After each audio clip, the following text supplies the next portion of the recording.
Teknologi Informasi, Fakultas Sains dan Teknologi. Saya akan menjelaskan beberapa jurnal untuk memenuhi tugas dari mata kuliah Organisasi dan Arsitektur Komputer. Sebagai jurnal pertama, rancang bangun simulator minimum sistem mikroprosesor 8088 berbasis Arduino Uno sebagai media pembelajaran mikroprosesor. Abstrak, penelitian ini merupakan penelitian pengembangan research and development.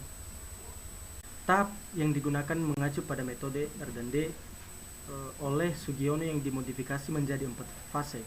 Fase pertama berupa potensi, masalah, dan pengumpulan data. Fase kedua berupa desain produk. Fase ketiga validasi dan revisi desain. Dan fase keempat uji coba produk. Analisis data dan pelaporan. Hasil penelitian ini adalah media praktikum berupa simulator dan jobset minimum sistem mikroprosesor 8088 yang diuji cobakan pada siswa kelas 9 SMK Raden Patah pada mata pelajaran mikroprosesor. Pendahuluan. Berdasarkan hasil observasi awal yang dilakukan, peneliti menghasilkan asumsi pembelajaran pada mata pelajaran mikroprosesor yang berlangsung selama ini belum mampu memotivasi siswa untuk belajar lebih lagi karena media yang digunakan dalam pembelajaran belum cukup lengkap. Media yang digunakan guru berupa slide PowerPoint, video prinsip kerja, dan jobset praktikum. Hasil asumsi tersebut yang melatar belakangi peneliti membuat judul penelitian Rancang Bangun Simulator Minimum Sistem Mikroprosesor 8088 berbasis Arduino Uno sebagai media pembelajaran pada mata pelajaran mikroprosesor di jurusan TITL SMK Raden Patah. Tujuan dari penelitian ini adalah: pertama, untuk mengetahui bagaimana hasil uji coba simulator yang telah dibuat. Kedua, untuk mengetahui kelayakan media simulator beserta jobsetnya. Ketiga, untuk mengetahui hasil respon siswa terhadap media simulator beserta jobsetnya. Rancang atau desain memiliki arti merancangkan suatu model peralatan dan bangun sistem makna dari menyusun atau susunan yang merupakan suatu wujud. Metode penelitian. Metode penelitian yang digunakan menggunakan metode penelitian Research and Development atau R&D menurut Sugiono 2015 ayat 28-30. Metode Research and Development diterjemahkan menjadi metode penelitian dan pengembangan. Pada penelitian ini menggunakan model R&D yang diadopsi dari Sugiono. Adapun langkah-langkah atau prosedur penelitian dan pengembangan meliputi seperti ditunjukkan pada gambar di bawah ini. Pertama, potensi dan masalah, kemudian pengumpulan data, kemudian desain produk, kemudian validasi produk, selanjutnya revisi produk, uji coba produk, dan terakhir tahap analisis dan pelaporan. Teknik pengumpulan data yang digunakan. Pertama, tabel percobaan uji alat. Tabel ini berisikan data percobaan uji alat. Kedua, lembar validasi kepada para ahli, media, dan materi. Ketiga, lembar angket respon siswa berfungsi mengukur bagaimana tingkat tanggapan siswa terhadap media simulator beserta jobsetnya. Hasil dan pembahasan. Produk yang dihasilkan dari pengembangan ini adalah berupa media pembelajaran mikroprosesor 8088 berbasis Arduino Uno. Validitas media simulator mikroprosesor 8088 diperoleh melalui hasil validasi. Validasi simulator dilakukan pada 3 validator, 1 dosen ahli materi mikroprosesor, 1 dosen ahli media pembelajaran, dan 1 guru pengampu mata pelajaran.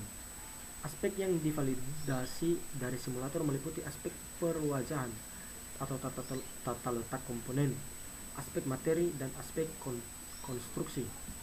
Kevalidan jobset simulator mikroprosesor 8088 diperoleh melalui hasil validasi jobset simulator dilakukan kepada 2 validator. Aspek yang divalidasi dari jobset meliputi aspek perwajahan, aspek materi dan aspek konstruksi, seperti pada gambar di bawah ini. Untuk perwajahan 80% dan materi 92%, dan terakhir konstruksi 87%. Kesimpulan, berdasarkan hasil penelitian dan pembahasan yang telah dilakukan dapat disimpulkan sebagai berikut. Hasil analisis uji alat memberikan gambaran bahwa alat yang dikembangkan berupa simulator mikroprosesor 8088 memiliki kesamaan yang linear dan teori yang dapat secara studi literatur melalui kajian teori data SIP dan buku mikroprosesor 8088. Uji alat menghasilkan keterangan bahwa alat simulator ini dapat digunakan sebagai media pembelajaran mata pelajaran mikroprosesor, terfokus pada materi prinsip kerja sistem bus dan write RAM atau random access memory pada sistem mikroprosesor 8088. Sebagai saran dari jurnal ini, saran yang dapat diberikan terkait penelitian ini antara lain: pertama, penelitian ini terfokus pada sistem pembacaan atau read dan penulisan atau write. Akan tetapi setelah dilakukan penelitian, peneliti belum menemukan cara untuk mensimulasikan sistem pembacaan atau read pada RAM. Maka disarankan penelitian selanjutnya untuk mencari bagaimana cara mensimulasikan sistem pembacaan atau read pada RAM. Kedua, tampilan indikator bus alamat dan bus data merupakan tampilan dalam bentuk data heksadesimal. Akan tetapi peneliti belum menemukan driver 7 segmen yang bisa menampilkan data heksadesimal dari A ke F. Disarankan untuk penelitian selanjutnya agar menggunakan driver yang bisa menampilkan data heksadesimal A sampai ke F. Ketiga, agar media ini lebih maksimal penggunaannya, maka disarankan penelitian selanjutnya dilakukan lebih mendalam dengan menggunakan device mikroprosesor yang lain, yakni ROM, PPI atau device input output. 4. Hardware yang dibuat dalam media ini sangatlah jauh dari sempurna, maka disarankan penyempurnaan dengan membuatnya dengan menggunakan PCB yang lebih bagus dan juga keterangan yang disablon permanen. Dan terakhir, disarankan untuk menyempurnakan software simulator agar lebih variatif data yang diinputkan, misalnya data oktal, biner, dan desimal. Selain itu, juga disarankan mengembangkannya dari segi kelengkapan tampilan agar visualisasi cara kerja mikroprosesor 8088 dapat lebih mudah dipahami. Masuk pada jurnal kedua, yaitu rancang bangun sistem kontrol alat-alat listrik menggunakan Bluetooth berbasis microcontroller.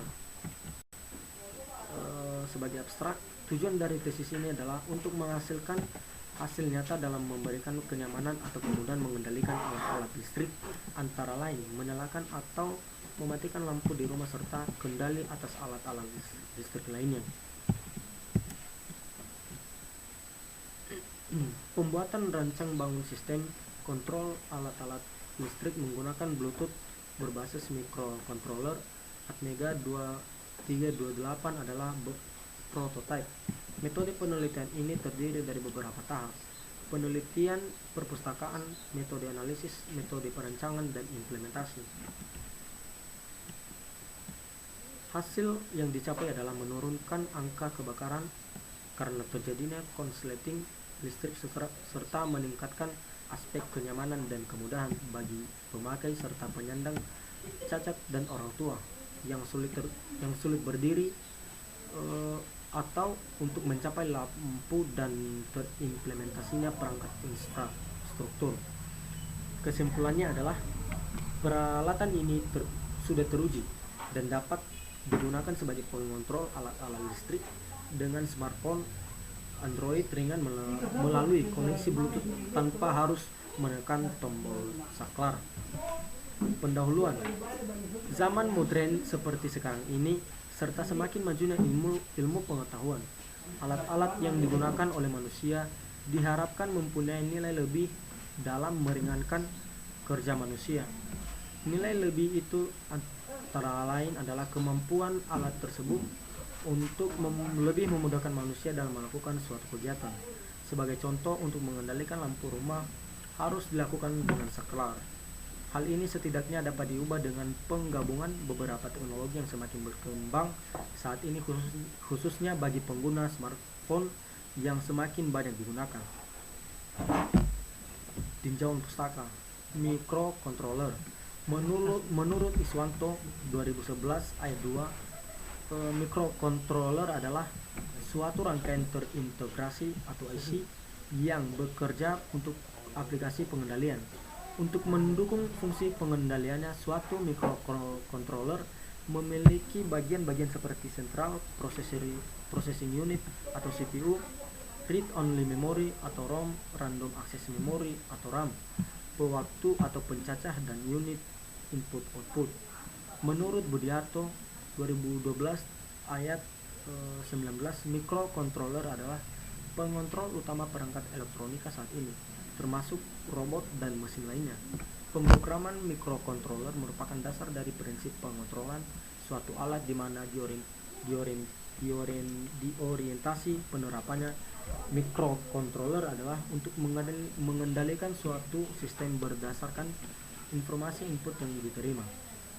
2. Atmega 328. Microcontroller merupakan sebuah single chip yang di dalamnya telah dilengkapi dengan CPU atau Central Processing Unit, RAM, Random Access Memory, dan ROM, Read Only Memory. Serial Compressor secara spesifik digunakan untuk aplikasi-aplikasi kontrol dan buka aplikasi serbaguna.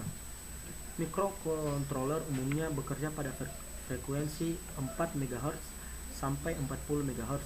Perangkat ini sering digunakan untuk kebutuhan controller tertentu seperti pada sebuah penggerak motor. ROM atau Read Only Memory yang isinya tidak berubah meskipun IC kehilangan satu daya. Sesuai dengan keperluannya, sesuai dengan susunan MCIS 51, memori penyimpanan program dinamakan sebagai memori program.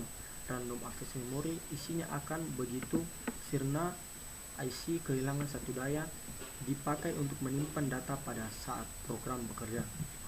Metode penelitian. Metode yang digunakan dalam pembuatan rancang bangun sistem kontrol alat-alat listrik menggunakan Bluetooth berbasis microcontroller Atmega 328 adalah prototipe.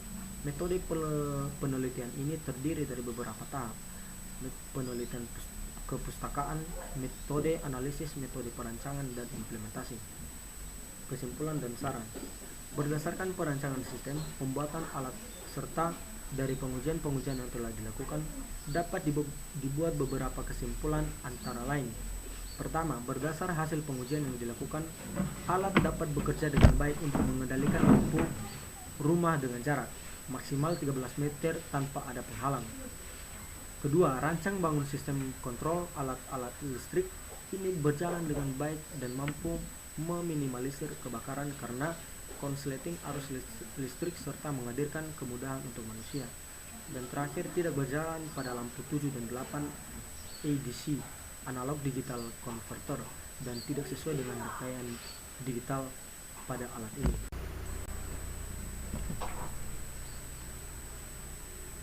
Sebagai saran, dalam pembuatan sistem pengontrol alat-alat listrik ini masih terdapat kekurangan-kekurangan. Saran yang dapat disampaikan untuk peneliti selanjutnya adalah jarak yang dapat dijangkau maksimal hanya 13 meter tanpa penghalang dan 10 meter jika ada penghalang karena media penghubung yang digunakan adalah Bluetooth. Kedua, pada alat ini perlu ditambahkan pendingin sistem agar menetralkan suhu panas yang berada pada rangkaian sistem bila digunakan terlalu lama. Ketiga, pada alat rancang bangun ini belum terdapat tombol excite. Peneliti berikutnya dapat mengembangkan alat dengan menambahkan tombol excite atau menambah menu-menu lainnya.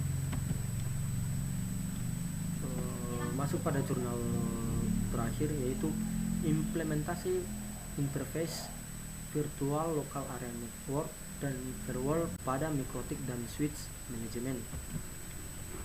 Sebagai abstrak, Untuk mengelola jaringan Ethernet sebagai efisien, pengetahuan rinci dan akurat dari topologi diperlukan seperti partisi jaringan, prediksi kinerja didasarkan pada topologi jaringan, begitu pula ancaman keamanan jaringan komputer dan arsitektur jaringan selalu merupakan masalah serius dan penting. Kebijakan mengenai penggunaan jaringan dilakukan melalui firewall pada router mikrotik kampus sehingga dapat dimonitoring trafik dan paket data yang masuk dan keluar. Pendahuluan jaringan lokal area network berada di organisasi seperti perusahaan, universitas, dan sebagainya. Dalam beberapa tahun terakhir, dengan perkembangan teknologi, jaringan ini menjadi skala besar dan terdiri dari sejumlah besar perangkat, dan membuat manajemen jaringan ini sulit dalam hal fleksibilitas karena kondisi kendala yang ditempati oleh perangkat dan kurangnya profesional manajemen yang terampil untuk jaringan ini. Untuk mengelola jaringan Ethernet secara efisien, pengetahuan rinci dan akurat dari topologi diperlukan seperti partisi jaringan, prediksi kinerja didasarkan pada topologi jaringan, begitu pula ancaman keamanan jaringan komputer dan arsitektur jaringan selalu merupakan masalah serius dan penting. Sebagai bahan dan metode, pada penelitian ini menggunakan perangkat keras mikrotik RB1100AHX2 sebagai rotornya, D-Link DES 121052 sebagai switch manageable, dan AP Univis Series Pro sebagai access point. Selain itu, menggunakan perangkat lunak router OS All Packages PPC 6T33 yang diinstal pada router sehingga konfig VLAN dan firmware dapat dilakukan. Hasil dan pembahasan dalam penelitian ini mengambil studi kasus jaringan lokal area pada salah satu instansi yang dijanjikan sebagai alat objeknya, di mana terdapat koneksi internet yang melewati router mikrotik yang di dalamnya terdapat beberapa network. Kemudian dari router dihubungkan ke switch D-Link DES 121052 terdiri dari 48 Ethernet 100 Mbps, 2 Ethernet 1 Gbps, dan 2 port SFP. Dari switch dihubungkan dengan kabel UTP ke komputer, laptop melalui perangkat wireless atau AP access point, Unifi hingga smartphone baik karyawan maupun mahasiswa. Analisa permasalahan. Dengan topologi jaringan terjadi broadcast storm yang diakibatkan dengan bertambahnya pengguna jaringan karena adanya kebijakan dari lembaga bahwa mahasiswa diwajibkan untuk membawa laptop untuk perkuliahan. Absensi masuk dan akses ke materi ketika di ruang kelas dengan mengakses web intranet melalui access point Unifi yang terdapat pada setiap ruang kelas. Begitu juga untuk ujian tengah dan akhir semester. Kesimpulan, dengan implementasi interface VLAN dengan VLAN ID sebagai pembedanya pada router mikrotik pada interface bonding, digabungkannya dua internet menjadi satu menggunakan mode balance, maka dapat memisahkan trafik jaringan sehingga broadcast daripada jaringan dapat diminimalisir dan menjadi mudah dalam memantau trafik penggunaan jaringan. Mendeteksi kegagalan koneksi dapat ditelusuri berdasarkan PVID melalui monitoring switch management. Kebijakan mengenai penggunaan jaringan diimplementasikan menggunakan firewall pada router mikrotik kampus sehingga dapat dimonitoring trafik dan paket data yang masuk dan keluar. Demikian jurnal dari organisasi dan arsitektur komputer. Terima kasih.